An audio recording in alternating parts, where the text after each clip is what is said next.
এর ব্যথা বাজে নদীরে তোর দুঃখ আমি বুঝতে পারি না যে।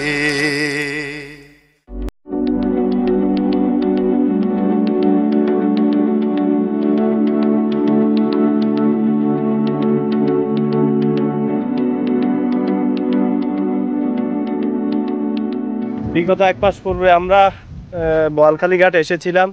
এই যে ঠিক ওইদিকে আমরা একটা দোকান দেখেছিলাম, ওই দোকানটা এখন নদীগর্ভে বিলীন হয়ে গেছে।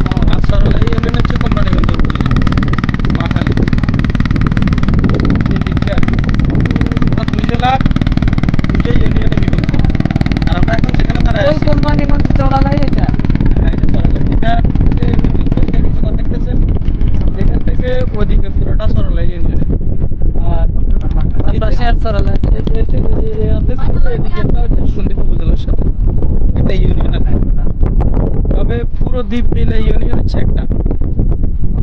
একটা মানে প্রশাসনিক লেভেলে একটা, কিন্তু সরকারের কারণে অর্ধেক ইউনিয়নের ডিমার্কেশন তারা ওদিকে ব্যবহার করে সীমানা বিরোধে কিন্তু চলতেছে।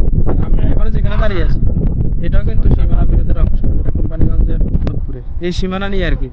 এখানে আইনশৃঙ্খলার বিষয় নিয়ে অনেক উভয় পক্ষের প্রশাসন আসি রফাদফা হয় মাঝে মধ্যে, যদিও এলাকাটা তাদের কিন্তু নিয়ন্ত্রণে। 1 মাস আগে আসছিলাম, এই সামনে একটা দোকান আছে, দোকানে আমরা বসে চাটা খাইছি। দোকান এটা মনে হয়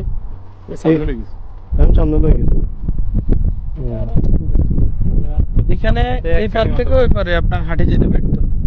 হাঁটি জল যখন শুকে যায় তখন হাঁটি যেতে।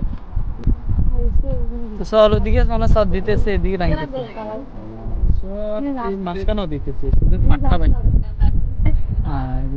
সারা গেলা নিচে নামি। আর এখানে যে মানুষগুলো দেখছেন নদী ভাঙ্গা মানুষের আত্মনাদ, যে এখান থেকে ধরেন 2-3 লাখ সামনে একটা লোকের 10 একর ফেঁসা বাড়ি ছিল, 10 একর মিলে আর কি।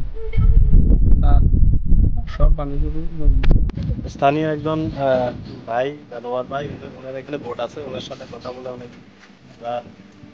আনন্দিত হলাম। ভাইকে অনেক কিছু জানলাম, ভাইকে অনেক অসংখ্য ধন্যবাদ। আপনারা মেহমান হিসেবে এসেছেন, আসলে কম থাকতো চাইছিলাম যে ব্যবসাটা মূলত আমি দীর্ঘদিন থেকে নদীর পাটকে পছন্দ করি, কিন্তু এই ব্যবসা চাইছি আর আমাদের যে রাস্তা উত্তর পাট যেটা আছে এটা বাইরে নেই।